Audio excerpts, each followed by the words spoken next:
So, Tom, we've got the simplified schoolgirl Bedini motor. Yep.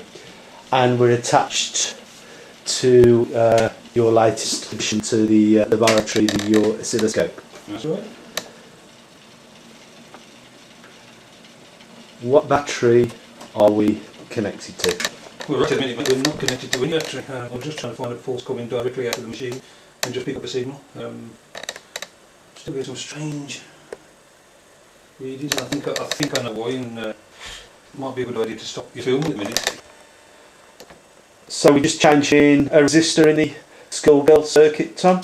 Yeah, looks like we've just fried it trying to run the machine without having a battery connected, just to see what spike we got. So unfortunately we ran it a little bit too long, because you can run it and the neon will absorb the charge, but these resistors, I believe, are not powerful enough, or won't take enough power. So could you just point to where the disconnect is between where the resistor was, please? yeah, it's coming as you can see from the diode that connects the emitter to the base, and it's just coming off the top of the diode there, and it's going back down to this connection here, which is joined to the wire that comes onto the potentiometer.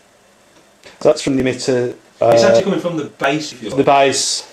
Off the diode that connects the base to the emitter. Yes. So we're just popping one back in there. We should be able to run the trial again. It's interesting just to see you doing the soldering, because we often just see finished products if we see a DVD or anything on the web. It's just interesting to see somebody actually doing this.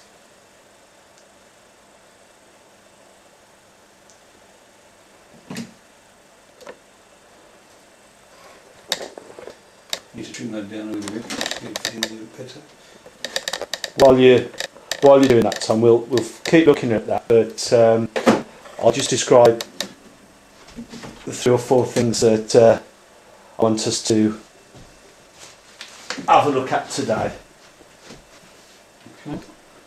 The first thing on the agenda a little later is to look at this one, got it connected and working, showing and connected to the oscilloscope, showing the radiant stroke DC pulse. More on that later. We'll discuss your discovery with some batteries, some old batteries that were not working by conventional charging, but came into your possession and you were able to charge up with the Bedini motor. The third thing we'll look at will be your so-called Bedini Mark III, where you fried, or the circuit fried one of the transistors, and we'll talk a bit about that.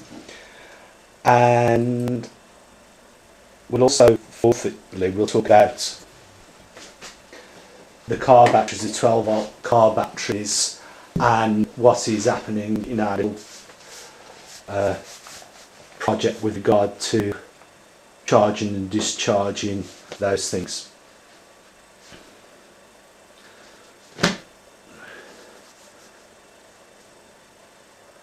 So just finishing that. Is that in place, Tom? Yep.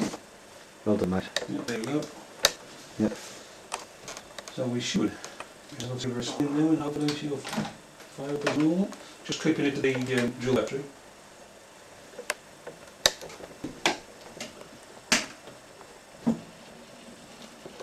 And there she goes. Okay, there goes the motor. And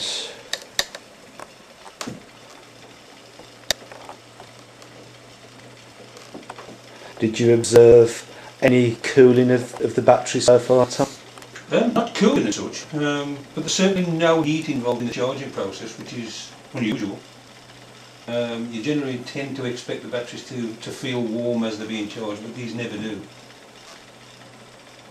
Yeah, I think we're basically looking for 3 types of evidence, just to show the idea of energy from the vacuum charging the batteries isn't just mysticism. And one of the things we can look forward to begin with, and we haven't witnessed yet, is cooling of the batteries, but as you say, Tom, we haven't had any heating.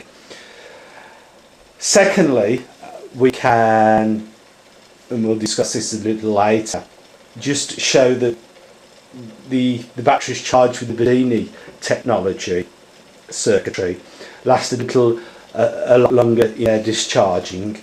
We're not in a position of being able to show that. We'll discuss that later. And thirdly, what I'd like to focus on now, Tom, if you will, is the oscilloscope. So perhaps you could just tell us a few things about this, mate. Well, we acquired this oscilloscope basically to try and measure the spike.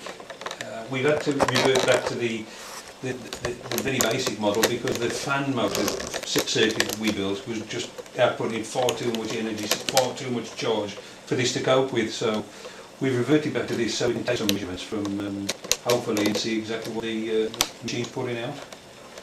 We can do that by obviously looking at the spike in a waveform pattern.